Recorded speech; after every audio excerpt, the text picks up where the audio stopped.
Hello students, welcome back to another video of economics by Salman sir. Last video में हमने industrial sector का total history geography पढ़ लिया था। आज इस वीडियो में हम बात करेंगे इंडिया के फॉरेन ट्रेड की कंडीशन की। 1947 से 1990 के बीच में इंडिया का फॉरेन ट्रेड कैसा था। अच्छा, आपको पाकिस्तान फेमस है ड्राई फ्रूट्स बनाने में। गल्फ कंट्रीज जो है जिसमें सऊदी अरेबिया, ओमान ये सब आती है, वो लोग फेमस है ऑयल प्रोड्यूस करने में। यूएसए अमेरिका फेमस है कॉर्न बनाने में, मक्का जिसको बोलते हैं। तो मैं ये क्यों बता रहा हूँ आप लोगों को कि कौन किस में फेमस है। यही है फॉरेन ट्रेड का बेस। फॉरेन ट्रेड इसी बेसिस पे होता है। जब कोई भी कंट्री किसी चीज में प्रोडक्शन करने में फेमस हो जाती है, वो कैपेबल हो जाती है उस चीज को प्रोड्यूस करने में और एक्स्ट्रा प्रोड्यूस करने लगती है, तभी से स्टार्ट होता है इंटरनेशनल ट्रेड, जिसको हम कहते हैं फॉरेन ट्रेड। सर क्या बोले समझ नहीं आया, फिर से सुनो बच्चों। जब कोई भी कंट्री किसी चीज को प्रोड्यूस करने में स्पेशलाइज्ड हो जाती है, बहुत ज्यादा प्रोड्यूस करने लगती है, यहाँ की अपने लोगों का पेट भर के उसके पास एक्स्ट्रा बच जाता है, तो वही एक्स्ट्रा चीज वो दूसरे कंट्री को सप्लाई करती है और वहीं से स्टार्ट होता है फॉरेन ट्रेड, जिसको कहते हैं इंटरनेशनल ट्रेड। सर समझ में आ गया? ओके, समझ में आ गया, ठीक है। अब देखो इंटरनेशनल ट्रेड से फायदा क्या होता है, गेन्स क्या है इंटरनेशनल ट्रेड के। तो इंटरनेशनल ट्रेड जो है उससे लोगों को मार्केट मिलता है world wide. Globally produce product send करने के लिए एक मार्केट मिल जाता है। कोई डोमेस्टिक एक पर्टिकुलर जगह पे नहीं बेचते, उनको पूरी दुनिया में जगह मिल जाता है प्रोडक्ट्स को बेचने के लिए। दूसरा, इंटरनेशनल ट्रेड तभी होता है जब कोई भी कंट्री किसी चीज में स्पेशलाइज हो, उसका प्रोडक्ट अच्छा हो। थर्ड है, इंटरनेशनल ट्रेड से इंपोर्ट्स आते हैं उन कंट्रीज में जहां पे प्रोडक्शन नहीं हो पाता। सर समझ नहीं आया?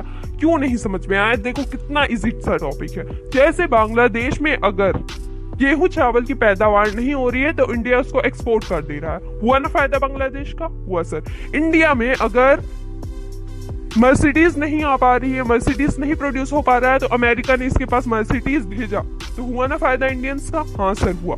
तो हाँ, यही है बेसिस कि इंटरनेशनल ट्रेड की वजह से जिन कंट्रीज में प्रोडक्शन नहीं हो पाता उनको फायदा मिलता है। फोर्थ है, इंटरनेशनल ट्रेड की वजह से लोगों की लाइफस्टाइल चेंज होती है। लोगों के पास ज्यादा पैसे आते हैं, ज्यादा इंटरनेशनल ट्रेड होगा, ज्यादा एक्सपोर्ट इंपोर्ट्स होंगे, ज्यादा पैसा आएगा, तो उसकी वजह से लोगों की लाइफस्टाइल चेंज होती है, एक बेटर लाइफस्टाइल मिलती है। इंटरनेशनल ट्रेड की वजह से इंजन ग्रोथ का जो इंजन होता है, जीडीपी का जो इंजन होता है वो बढ़ता है। मतलब जीडीपी बढ़ती है कंट्री की, जीडीपी बढ़ती है तो उसका मतलब क्या है, कंट्री डेवलपमेंट कर रही है, कंट्री डेवलप हो रही है। तो इंटरनेशनल ट्रेड बहुत ही ज्यादा जरूरी है किसी भी कंट्री के डेवलपमेंट में, बहुत इंपॉर्टेंट रोल प्ले करता है इंडिया का फॉरेन ट्रेड इंडिया की डेवलपमेंट में। तो चलो इसकी हम हिस्ट्री जानते हैं, फिर इसका प्रेजेंट जानेंगे और इसका पास्ट जानेंगे। ओके ठीक है, चलो पहला जो है पॉइंट कि ब्रिटिश के टाइम पे इंडिया का फॉरेन ट्रेड कैसा था। ब्रिटिश जब आए इंडिया में तो फॉरेन ट्रेड कैसा था इंडिया का, याद है आपको? ब्रिटिश के आने से पहले इंडिया का फॉरेन ट्रेड बहुत अच्छा था। पूरी दुनिया में इंडिया के प्रोडक्ट्स बिकते थे, जैसे सिल्क, कॉटन, हैंडीक्राफ्ट्स बहुत ही ज्यादा फेमस थे। पर ब्रिटिश जब आए तो क्या कंडीशन हो गई इंडिपेंडेंस की, सॉरी फॉरेन प्रोडक्ट्स की कंडीशन ये हो गई कि ब्रिटिश ने पूरा फॉरेन ट्रेड बर्बाद कर दिया। उन लोगों ने इंडिया के फॉरेन ट्रेड को अपने कंट्रोल में ले लिया। क्या क्या कंट्रोल में ले लिया? पहला जो उन लोगों ने कंट्रोल में लिया, वॉल्यूम ऑफ ट्रेड को कंट्रोल कर लिया। वॉल्यूम ऑफ ट्रेड मतलब कि कितना प्रोडक्ट इंडिया से जाएगा उसको ब्रिटिश डिसाइड करते थे। इंडियंस नहीं डिसाइड कर सकते कि कितना प्रोडक्ट हम कहाँ भेज सकते हैं, उसको ब्रिटिश डिसाइड करेंगे कि इंडिया का कितना प्रोडक्ट कहाँ जाएगा। क्लियर है? तो volume of trade, amount, volume means amount, कितने अमाउंट में प्रोडक्ट्स जाएंगे वो ब्रिटिश ने कंट्रोल कर लिए थे। सेकंड जो कब्जा किया ब्रिटिश ने वो था कि पैटर्न ऑफ ट्रेड, कौन सा प्रोडक्ट किस टाइप का प्रोडक्ट कहाँ जाएगा, ये भी ब्रिटिश ही कंट्रोल करते थे। ब्रिटिश ने इसमें अपना फायदा देखा कि रॉ मटेरियल हम ब्रिटेन ले जाके मशीन में बनाएंगे और इंडिया में वापस लाके बेचेंगे। तो क्या पता चलता है कि ब्रिटिश ने कंट्रोल किया कि रॉ मटेरियल ही जाएगा इंडिया से फिनिश प्रोडक्ट्स कहीं बिकने नहीं जा सकते। ठीक है, क्लियर है? पहला वॉल्यूम ऑफ ट्रेड कितना जाएगा ये ब्रिटिश कंट्रोल करते थे, कौन सा प्रोडक्ट जाएगा ये ब्रिटिश कंट्रोल करते थे। थर्ड है डायरेक्शन ऑफ ट्रेड, कहाँ कहाँ जाएगा, इंडिया के प्रोडक्ट्स कौन कौन सी कंट्री में बिकेंगे ये भी डिसाइड करते थे ब्रिटिश। आपको याद होगा मैंने बताया था कि इंडिया के प्रोडक्ट्स 50% जाते थे ब्रिटेन, उसके बाद कुछ चाइना में, कुछ सिलोन में, सिलोन जो आज का श्रीलंका है, कुछ म्यांमार में। ठीक है, तो तीन चीजें कंट्रोल थी ब्रिटिश के अंदर, मतलब ये तीनों चीजें ही फॉरेन ट्रेड है। फॉरेन ट्रेड का बेसिस ही यही है, ये तीनों चीजों, और यही तीनों चीजों पे ब्रिटिश ने इंडिया पे कब्जा कर रखा था। क्या? Volume of trade, direction of trade और पैटर्न ऑफ ट्रेड। ठीक है, अब जब ब्रिटिश चले गए तो इंडिया के फॉरेन ट्रेड की कंडीशन क्या थी ये हम जानते हैं। तो आपको क्लियर हो गया कि ब्रिटिश जब थे तो इंडिया की कंडीशन कैसी थी? यस सर, क्लियर हो गया। तो चलो बात करते हैं कि इंडिया की फॉरेन ट्रेड की कंडीशन इंडिपेंडेंस के बाद की कैसी थी। तो बच्चों, इंडिया इंडिपेंडेंस के बाद इंडिया की फॉरेन ट्रेड कैसी थी? तो तीनों प्रॉब्लम्स को हम डिस्कस करेंगे। ब्रिटिश के टाइम पे तीनों प्रॉब्लम क्या थी? Volume of trade, direction of trade और पैटर्न ऑफ ट्रेड। तो पहले वॉल्यूम ऑफ ट्रेड की बात करते हैं। जब इंडिया से ब्रिटिश चले गए तो वॉल्यूम ऑफ ट्रेड बढ़ा। क्या बढ़ा? वॉल्यूम फर्स्ट ईयर प्लान में अगर इंपोर्ट एक्सपोर्ट दोनों मिला के 10 थे तो सेकेंड ईयर प्लान में हो गए 15, फिर थर्ड में हो गए 20, 25, 26 बढ़ते चले गए। मतलब कहने का क्या मतलब है? ब्रिटिश के जाने के बाद इंडिया के फॉरेन ट्रेड का वॉल्यूम बढ़ा। ठीक है, ज्यादा से ज्यादा अमाउंट में फॉरेन ट्रेड, इंटरनेशनल ट्रेड होने लगा, लेकिन फिर भी बढ़ा, कुछ हद तक बढ़ा इंडिया का फॉरेन ट्रेड का वॉल्यूम, लेकिन फिर भी कुछ कमियां रह गई। कहाँ कहाँ कमियां थी ये देख लो कि बढ़ तो रहा था इंडिया का फॉरेन ट्रेड का वॉल्यूम। मैंने बोला पहले में अगर 5 था, दूसरे में 10 हुआ, तीसरे में 15 हुआ, लेकिन बीच बीच में घट जा रहा था। जैसे चौथे में आके फिर 5 हो गया। समझ रहे हो आप क्या बोल रहा हूँ मैं? फिर से सुनो, जैसे मैंने कहा फर्स्ट ईयर प्लान जब हुआ तो इंडिया का वॉल्यूम था 5, उसके बाद सेकेंड में हुआ 10, थर्ड में हुआ 15 और फोर्थ में आके फिर से हो गया 5। बढ़ रहा था धीरे धीरे, लेकिन फिर से आके घट गया। तो ये कंडीशन थी उस टाइम पे 1947 से 1990 के बीच में कि कभी घटता था कभी बढ़ता था। 4 साल अगर ग्रोथ हुई तो अगले 5वें साल जाके उसका डिस्ट्रक्शन हो जाता था। तो ये प्रॉब्लम थी एक बहुत बड़ी इंडिया के फॉरेन ट्रेड की वैल्यूम में, लेकिन फिर भी कह सकते हैं कि इंडिया का फॉरेन ट्रेड ब्रिटिश के टाइम से वैल्यूम बढ़ी। ठीक है, दूसरी जो प्रॉब्लम थी कि 7th 5 ईयर प्लान तक, 7वें 5 ईयर प्लान तक जो ये ग्रोथ हो रही थी वैल्यूम में वो बहुत लिमिटेड अमाउंट में थी, बहुत कम, बहुत ज्यादा नहीं कह सकते, 10, 15, 20 का ही बढ़ोतरी होता था, उससे ज्यादा नहीं होती थी। तो उसको कहते थे सिग्निफिकेंट था, बहुत ज्यादा अच्छा नहीं कह सकते और बहुत ज्यादा बुरा भी नहीं कह सकते। तो एक मॉडरेट ग्रोथ हो रही थी वैल्यू में। लेकिन 7th 5 ईयर प्लान के बाद 8, 9, 10 इसमें ग्रोथ बढ़ी, इंडिया के फॉरेन ट्रेड की वैल्यूम की ग्रोथ बढ़ी। क्लियर है? क्लियर है सर? क्या क्लियर है बेटा? फिर से सुनो कि वैल्यूम ऑफ ट्रेड ब्रिटिश के जाने के बाद इंडिया का बढ़ा। यस। सेकेंड प्रॉब्लम थी क्या थी ब्रिटिश के टाइम पे? पैटर्न ऑफ फॉरेन ट्रेड, मतलब कौन कौन से प्रोडक्ट कहाँ जाएंगे वो ब्रिटिश कंट्रोल करते थे। अब जब ब्रिटिश चले गए तो इंडिया के हाथ में आ गया कंट्रोल की कौन सा प्रोडक्ट इंडिया से जाएगा, कौन सा प्रोडक्ट नहीं जाएगा। तो देखो कौन से प्रोडक्ट जाते थे, कौन से प्रोडक्ट नहीं जाते थे। जो पहला है वो है decline in percentage share of agricultural export, मतलब एग्रीकल्चर गुड्स का एक्सपोर्ट कम होने लगा। सर क्यों कम होने लगा? इंडिया में तो बहुत ज्यादा एग्रीकल्चर होता है। हाँ, एग्रीकल्चर बहुत सबसे ज्यादा है इंडिया में, लेकिन फिर भी इंडिया अपने एग्रीकल्चर प्रोडक्ट्स बाहर नहीं भेजती थी। क्यों नहीं भेजती थी? क्योंकि इंडिया के लोगों को ही उसे खाने में लगे थे। मतलब बहुत ज्यादा प्रोडक्शन नहीं हो रही थी, प्रोडक्शन हो भी रही थी तो इंडिया के ही लोग उसे यूटिलाइज कर ले रहे थे। इतना नहीं बचता था कि उसका बाहर ट्रेड कर सके। समझ गए कि एग्रीकल्चर गुड्स की डिक्लाइन हुई। पहले ब्रिटिश के आने से पहले इंडिया के एग्रीकल्चरल प्रोडक्ट्स फेमस थे वर्ल्ड वाइड, लेकिन जब ब्रिटिश चले गए तो इंडिया के एग्रीकल्चरल प्रोडक्ट्स इंडिया के लोग ही यूटिलाइज कर लेते थे। इतना एक्स्ट्रा नहीं बचता था कि उसे फॉरेन ट्रेड में यूटिलाइजेशन किया जाए। क्लियर है? क्लियर है सर। सेकेंड है decline in percentage share of conventional item. Conventional items में क्या है? कॉटन है, जूट है, सिल्क है। ठीक है, क्या है कन्वेंशनल आइटम में? Cotton, jute, silk. तो इंडिया का कॉटन, जूट, सिल्क कितना फेमस था ये तो आप लोगों को पता ही है। लेकिन जब ब्रिटिश चले गए इंडिया से इंडिपेंडेंस के बाद इसमें डिक्लाइनेशन आ गई। इंडिया के लोग ही इन चीजों का यूटिलाइजेशन करने लगे। वही सेम एग्रीकल्चर का हाल कि इतना बचता नहीं था कि उसको फॉरेन ट्रेड कर सके। समझ में आया? समझ में आ गया सर के आप ये कह रहे हैं कि सिल्क, जूट और कॉटन इंडिया के लोग ही यूज करने लगे, इतना बचता नहीं था कि वो फॉरेन में जाके बेचे। हाँ, यही कह रहा हूँ। क्लियर है? क्लियर है सर।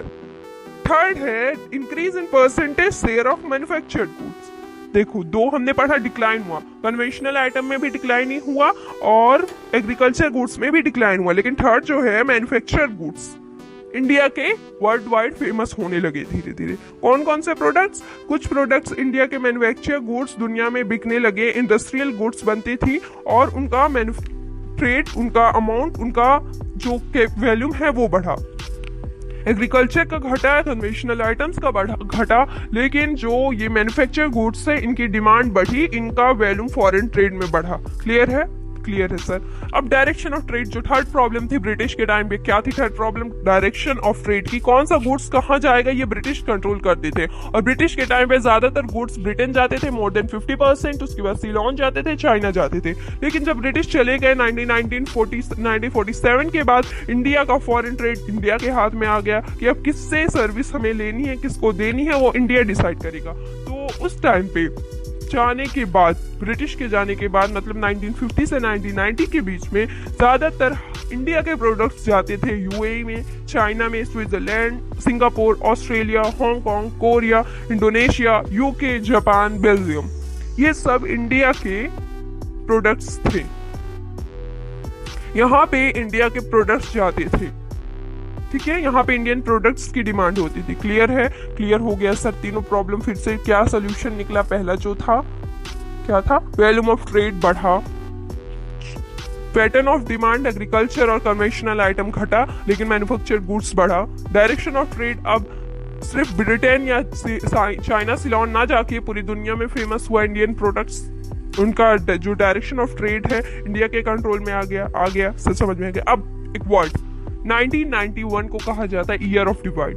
सर ये क्या? समझ ही नहीं आया। ईयर ऑफ डिवाइड किसको कहते हैं?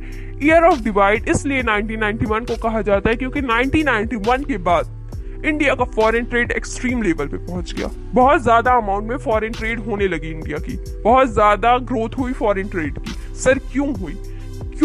इसलिए हुई क्योंकि इंडिया की एक पॉलिसी थी, इनवर्ड लुकिंग ट्रेड स्ट्रेटेजी, उसको खत्म कर दिया गया 1990 में। और 1991 से इंडिया का फॉरेन ट्रेड काफी अलग हुआ, काफी बदलाव हुए उसमें। सर ये इनवर्ड ट्रेड स्ट्रेटेजी क्या है? हम नेक्स्ट टॉपिक में उसी की बात करेंगे, पर माइंड में ये सेट कर लो कि 1991 को कहा जाता है ईयर ऑफ डिवाइड। क्लियर है? क्लियर है sir. Inward trade strategy, inward looking trade strategy को कहा जाता है, एक और नाम से जाना जाता है जिसको कहते हैं import substitution strategy. Import substitution strategy. Okay sir, अब ये बताइए कि ये है क्या? ये बच्चों एक स्ट्रेटेजी थी जो इंडियन गवर्नमेंट ने बनाई अपने इंडिया के लोगों को प्रोडक्ट को बचाने के लिए। अगर आपको याद हो तो, वैसे याद तो रहता नहीं है कुछ आप लोग को, लेकिन याद हो तो मैंने लास्ट वीडियो में ही बताया कि इंडिया की कंडीशन इतनी खराब थी कि उसको यूएसए से, ब्रिटिश के जाने के बाद यूएसए से उसको गेहूं चावल मंगाने पड़ते थे खाने के लिए, एग्रीकल्चर गुड्स को इंपोर्ट करना पड़ता था। तो इंडियन गवर्नमेंट ये चाहती थी कि हम अपने इंडिया को इतना सेल्फ सफिशिएंट बना ले कि जो चीज हम प्रोड्यूस कर सके उसको हमें बाहर से लाने की जरूरत ना पड़े। ये थे इंपोर्ट लुकिंग स्ट्रेटेजी। क्या थी? कि हम जिस चीज को प्रोड्यूस कर सकते हैं अपने ही कंट्री में, हम गेहूं चावल को इंडिया में प्रोड्यूस कर सकते हैं, तो हम बाहर से क्यों मंगाएं? तो इसलिए उसने यूएसए को रोक दिया कि तुम हमारे इंडिया में नहीं ला सकते अपने प्रोडक्ट्स, हम खुद इस लायक बनेंगे कि हम प्रोड्यूस करें। इसलिए ये स्ट्रेटेजी बनाई गई थी। अब इस स्ट्रेटेजी का दो मकसद था। क्या मकसद? कि हम सेल्फ सफिशिएंट बने, हम खुद जो प्रोडक्ट्स बना सकते हैं उसको, प्रोडक्ट को बनाएं और उससे सेल्फ सफिशिएंसी हासिल करें। दूसरा जो रीजन था कि बाहर से प्रोडक्ट्स आ रहे हैं तो कहीं उसकी वजह से इंडियंस को लॉस ना हो, इसलिए इंडिया ने कुछ सालों के लिए 1950 से 1990 के लिए बाहर से प्रोडक्ट लाने बंद कर दिए, सारे इंपोर्ट्स पे बैन लगा दिया। अब सिर्फ इंडिया में प्रोडक्ट्स बनेंगे और इंडिया के लोग ही यूज करेंगे उसका, कोई बाहर से प्रोडक्ट नहीं ला सकता इंडिया में बेचने। जैसे आज चाइना ला रही है बेचने, यूएसए ला रहा बेचने, उस टाइम पे ऐसा नहीं था, गवर्नमेंट ने बैन लगा दिया था।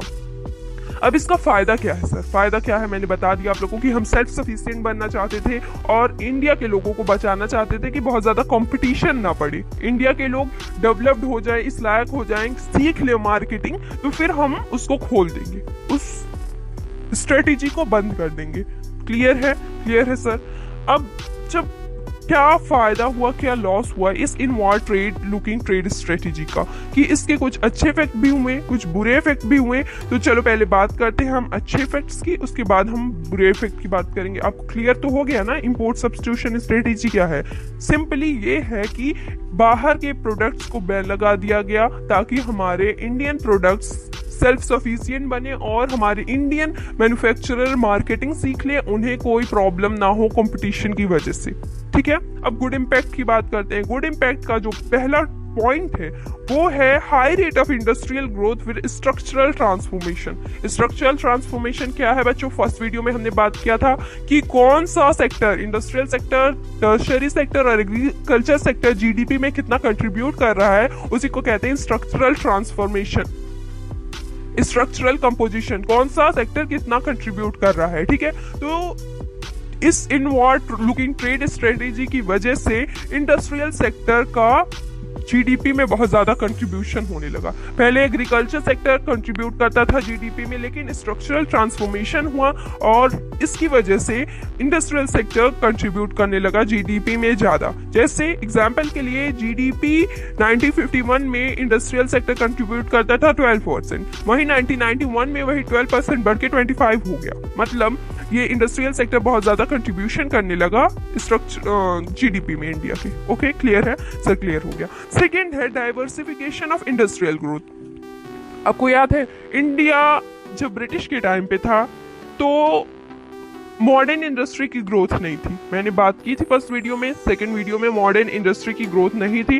ग्रोथ किसकी थी? Textile mill, jute mill, silk mill, इन सबकी। मॉडर्न इंडस्ट्री में जो आते थे उनकी ग्रोथ नहीं होती थी, लेकिन इस इनवर्ड ट्रेड स्ट्रेटेजी की वजह से कई नए मॉडर्न इंडस्ट्रीज की डेवलप हुई। जैसे इलेक्ट्रिकल इंडस्ट्री काफी फेमस हुई, काफी डेवलप्ड हुई इस पीरियड में 1950 से 1990 के बीच में। क्यों हुई? क्योंकि गवर्नमेंट ने प्रोटेक्शन दे रखा था।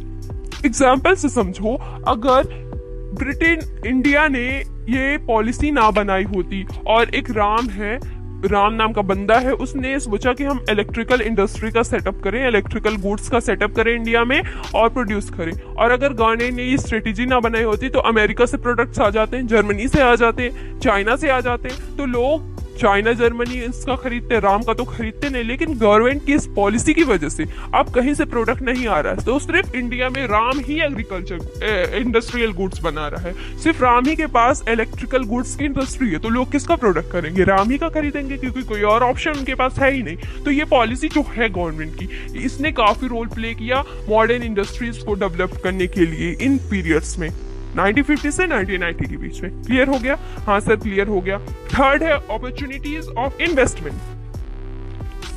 जब ये इनवर्ड लुकिंग ट्रेड स्ट्रेटेजी का सेटअप हुआ 1950 में, तो एसएसआई स्मॉल स्केल इंडस्ट्रीज की डेवलपमेंट हुई। इन स्मॉल स्केल इंडस्ट्रीज की डेवलपमेंट में बहुत ज्यादा पैसा नहीं लगता, इन्वेस्टमेंट 5 लाख तक लगती थी। जिस इंडस्ट्री में इन्वेस्टमेंट 5 लाख तो हो उसी को एसएसआई हम कहते हैं। तो जब ये एसएसआई का सेटअप हुआ, स्मॉल स्केल इंडस्ट्रीज का इंट्रोडक्शन किया गवर्नमेंट ने, तो लोगों के पास, जिनके पास कम पैसा था, उन लोगों ने इन्वेस्टमेंट किया इसमें।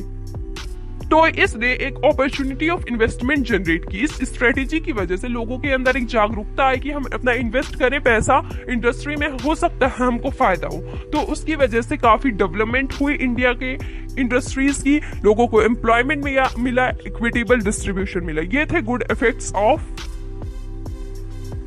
Inward looking trade strategy. क्या है? तीनों है। पहला है high rate of industrial growth, second है डाइवर्सिफिकेशन ऑफ इंडस्ट्रियल ग्रोथ और अपॉर्चुनिटीज ऑफ इन्वेस्टमेंट। क्लियर हो गया? हाँ सर, क्लियर हो गया। अब बैड इम्पैक्ट्स की बात कर लेते हैं। बैड इम्पैक्ट्स क्या थे?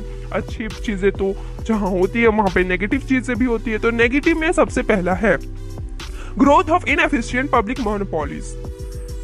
इंडिया की पब्लिक मोनोपोलीज, गवर्नमेंट सेक्टर जो है हमेशा अपना बेस्ट नहीं दे पाती है, कुछ ना कुछ कमी रह जाती है। आज भी कोई काम हो रहा है तो कुछ साल चल के फिर बंद हो जाता है। ठीक है, स्वच्छता अभियान स्टार्ट हुआ था तो कितने ज्यादा लोग इसमें कंट्रीब्यूट कर रहे थे, लेकिन टाइम टू टाइम इसकी जो जागरूकता है लोगों के अंदर खत्म होती जा रही है। हर स्ट्रेटेजी का, कोरोना का ही देख लो। कोरोना स्टार्टिंग में जब चला था लोग कितने डर रहे थे, आज केसेस बढ़ते जा रहे हैं और लोगों का डर खत्म होता जा रहा है। ये कंडीशन हमारे इंडिया की, हमारी इंडियन गवर्नमेंट की। तो ये कहने का मतलब क्या है कि कोई भी काम सही नहीं हो पाता है, सही होता है लेकिन कुछ ना कुछ कमी रह जाती है। तो इंडिया के प्रोडक्ट्स को प्रोटेक्शन तो दे रही थी गवर्नमेंट। एग्जाम्पल से समझो, टेलीकम्युनिकेशन डिपार्टमेंट जो था वो गवर्नमेंट के सेक्टर में था। मतलब ये कि 1950-1990 के बीच में गवर्नमेंट सेक्टर टेलीकम्युनिकेशन, ये टेलीफोन और मोबाइल फोन का कनेक्शन जो होता था गवर्नमेंट के हाथ में होता था, और लोग 5-5 साल 10-10 साल सिर्फ टेलीफोन का कनेक्शन लेने के लिए तरसते रह जाते थे। उन्होंने अगर आज फाइल किया कि हमें टेलीफोन का कनेक्शन चाहिए, उन्हें 2 साल बाद मिलता था। इतनी स्लो वर्किंग थी इंडियन गवर्नमेंट की, इतना लोगों के पास पहुंच नहीं पाता था। ठीक है, तो ये क्यों था? अगर इंडिया ने ये पॉलिसी ना बनाई होती, स्ट्रेटेजी नहीं बनाई होती, तो बाहर से लोग आते, अमेरिका से कोई डिपार्टमेंट आता, जर्मनी से कोई डिपार्टमेंट आती, तो कोई ना अलग अलग लोग अलग अलग जगह से कनेक्शन ले लेते 1 ही 2 दिन में। लेकिन सिर्फ एक ही होने की वजह से, सिर्फ इंडियन गवर्नमेंट के पास टेलीकम्युनिकेशन सिस्टम होने की वजह से लोगों को 1-1 साल 2-2 साल वेट करना पड़ जाता था। तो पहले जो है कि इनएफिशिएंट रहता था, बहुत लोग, हर लोगों के पास, सब लोगों के पास नहीं पहुंच पाता था, पब्लिक मोनोपोली। सेकेंड है lack of communication implied lack of modernisation. जब कंपटीशन नहीं था, बाहर से कोई प्रोडक्ट नहीं आ रहा है, सिर्फ इंडिया के ही प्रोडक्ट्स बन रहे हैं इंडिया में और वहीं के लोग यूज कर रहे हैं, तो कंपटीशन वाली फीलिंग नहीं आती है। और कंपटीशन जब तक नहीं होता तब तक कोई अपने आप को सुधारता नहीं है। एग्जाम्पल से अपने क्लास का ले लो कि मैं अपने क्लास में बहुत टॉपर था, प्राइमरी स्कूल में पढ़ रहा हूँ, सरकारी स्कूल गवर्नमेंट में, लेकिन टॉपर हूँ अपने क्लास का। क्यों? क्योंकि वहां पे कोई पढ़ना जानता ही नहीं है। मुझे थोड़ा बहुत पढ़ना आता है, उसको लेके भी मैं टॉप कर रहा हूँ। कहते हैं ना, अंधों में काना राजा, मतलब अंधों के बीच में एक कोई थोड़ा सा ही टैलेंटेड हो जाए तो उसको हीरो बना दिया जाता है। वही कंडीशन है मेरी। मैं क्लास में कुछ नहीं जानता हूँ पढ़ना, फिर भी लोगों से थोड़े बहुत ज्यादा जानता हूँ, तो लोगों ने मेरे को टॉपर बना दिया। टॉपर बन गया मैं, yes sir, Salman sir is topper. Okay, topper बन गया मैं, तो अब मैं अपने आप को बहुत इंटेलिजेंट समझने लगा कि मुझे सबसे ज्यादा आता है। लेकिन फिर मैं 2 साल बाद चला गया दिल्ली। जब दिल्ली में गया तो मैंने देखा लोग तो यहाँ पे बहुत ही ज्यादा टैलेंटेड हैं, यहाँ के लोग बहुत ही ज्यादा इंटेलिजेंट है। तो मेरे अंदर एक फीलिंग आएगी कि मैं भी खुद को डेवलप्ड करूं यहाँ के अकॉर्डिंग। मुझे कुछ नहीं आता, मुझे खुद को बेहतर करना पड़ेगा। तो ये फीलिंग कब आती है? जब मैंने कंपटीशन देखा, दिल्ली का कंपटीशन देखा। मैं एक गांव से गया और दिल्ली का कंपटीशन देखा, तो मेरे अंदर ये फीलिंग आई। वही कंडीशन थी। अब इंडिया के लोग इंडिया के प्रोडक्ट्स बना रहे हैं, बाहर से कुछ दिख ही नहीं रहा, उन्हें पता ही नहीं दुनिया में क्या क्या प्रोडक्ट्स मिलने लगे हैं, और अपना प्रोडक्ट बना रहे हैं और सोच रहे हैं कि हम तो बहुत इंटेलिजेंट हैं। तो मॉडर्नाइजेशन नहीं हो पाई इंडिया की। जैसे अम्बेडकर कार जानते होंगे, इंडिया में कितने साल तक कितना फेमस था, क्योंकि उन लोगों ने कोई और कार देखी ही नहीं। उनको पता ही नहीं दुनिया में मर्सिडीज लैम्बोर्गिनी मिल रही है, उन्हें बस ये पता था अम्बेडकर जो है वो दुनिया की सबसे अच्छी कार है, क्योंकि उन लोगों ने दूसरी कार नहीं देखी थी। तो इस वजह से कंपटीशन कम होने की वजह से लोगों की थिंकिंग मॉडर्नाइज नहीं हो पाई। अगर वो लोग बाहर से प्रोडक्ट को देखते तो हो सकता था कि खुद को मॉडर्नाइज करते। ठीक है, क्लियर हो गया? Yes sir. थर्ड है indiscriminate spread of public sector enterprises. हमने बात की थी कि इंडिया जो है वो मिक्स्ड इकोनॉमी थी, मतलब है अभी भी, प्राइवेट सेक्टर और पब्लिक सेक्टर का इक्वल रोल होता है। लेकिन जो उस टाइम पे कंडीशन थी 1950 से 1980 के बीच में, ज्यादातर जो रोल था वो पब्लिक सेक्टर ही निभा रही थी। तो इससे मिक्स्ड इकोनॉमी के नाम पे कलंक सा लग गया कि इंडिया पब्लिक सेक्टर जो थी, गवर्नमेंट उन चीजों की भी इजाजत प्राइवेट को नहीं देते थे जो वो कर सकते थे। कहने का मतलब है पब्लिक सेक्टर दूध, ब्रेड, इन सब की भी प्रोडक्शन करती थी। क्यों? पैसे के लिए। वो चाहती तो प्राइवेट सेक्टर को कह सकती थी ये छोटी छोटी चीजों का प्रोडक्शन करने के लिए, प्राइवेट सेक्टर आराम से इन छोटी चीजों का प्रोडक्शन कर लेता, लेकिन फिर भी ये पब्लिक सेक्टर ने अपने हाथ में ले रखा था। तो ये मिक्स्ड इकोनॉमी के नाम पे एक धब्बा लगा कि मिक्स इकोनॉमी होने के बाद भी पब्लिक सेक्टर ने उतनी फ्रीडम नहीं दी उस टाइम पे प्राइवेट सेक्टर को कि वो लोग कुछ कर पाए। तो इससे क्या पता चलता है? Indiscriminate spread of public sector enterprises, मतलब बहुत ज्यादा अमाउंट में पब्लिक सेक्टर इंटरप्राइजेस का ग्रोथ हुआ। क्लियर हो गया सर? हाँ सर, क्लियर हो गया। फोर्थ है economically unviable state enterprises. Politics आ गया यहाँ पे, इकोनॉमिक्स में भी पॉलिटिक्स पढ़ लो आज। ये हुआ कि गवर्नमेंट का ये रूल था कि वो इंडस्ट्री जो प्रोडक्शन कैपेसिटी अच्छी नहीं होगी जो इंडिया को फायदा नहीं दे रही होगी। कहने का मतलब है कोई इंडस्ट्री सेटअप हुई, 1-2 साल चली, फिर उसका प्रोडक्शन कैपेसिटी डाउन होने लगा, डिमांड कम होने लगी, तो वो यूजलेस हो गई। तो गवर्नमेंट का ये रोल था कि कोई यूजलेस चीज को, कोई यूजलेस इंडस्ट्री अगर हो जाएगी तो उसको बंद कर देना है। तो प्राइवेट सेक्टर के साथ तो बहुत हुआ कि कोई प्राइवेट सेक्टर की इंडस्ट्री अगर यूजलेस हो जाती थी, उसके मार्केट में डिमांड कम हो जाती थी, उसको बंद कर दिया जाता था। लेकिन वहीं अगर गवर्नमेंट सेक्टर की इंडस्ट्री को बंद करने की बात आती थी, अगर कोई गवर्नमेंट का यूजलेस हो गया इंडस्ट्री, तो वहां पे पॉलिटिक्स आ जाता था। लीडर्स जो होते थे, उस एरिया का एमएलए जो होता था, उस एरिया का लीडर जो होता था, वो बंद नहीं करने देते थे। वो लोग खुद का पावर यूज करके उस इंडस्ट्री को चलने देते थे। जो वो इंडस्ट्री यूजलेस है भाई तो उसको बंद कर दो, लेकिन नहीं, उसको चलाना था। यहाँ पे पॉलिटिक्स आ गई थी, लोग अपना पॉलिटिकल पावर यूज करने लगते थे और प्राइवेट सेक्टर की इंडस्ट्रीज बंद हो जाती थी और पब्लिक सेक्टर की इंडस्ट्रीज खुली रहती थी। तो ये सब हैं बैड इम्पैक्ट्स। क्या है बैड इम्पैक्ट्स, फिर से रिविजन कर लो। पहला है growth of inefficient public monopolies, second है lack of competition implied lack of modernisation, third है indiscriminate spread of public sector enterprises, fourth है economically unviable state enterprises, a political compulsion. Clear हो गया सर, सारा चैप्टर क्लियर हो गया। अगर फिर भी कहीं डाउट रह जाता है तो मैं बार बार कहता हूँ कि डाउट्स अगर हो तो उसको क्लियर कर लो मुझसे कांटेक्ट करके। ओके, तो आज ये चैप्टर पूरा हमने कंप्लीट कर लिया। फॉरेन ट्रेड का नेक्स्ट चैप्टर में हम बात करेंगे कि ये जो कमियां रह गई हैं, जो कमी है इनवर्ड लुकिंग ट्रेड स्ट्रेटेजी को, उसको कैसे सही किया गया। इनवर्ड ट्रेड स्ट्रेटेजी खत्म कर दी गई 1990 में, लेकिन फिर 1991 में न्यू इकोनॉमिक पॉलिसी बनाई गई। उसमें क्या क्या है, उस इकोनॉमिक पॉलिसी में क्या क्या मेजर्स लिए गए, उस चीज की बात हम नेक्स्ट चैप्टर में करेंगे। ठीक है, आई होप स्टूडेंट्स आपको ये चैप्टर क्लियर हो गया होगा। Thank you.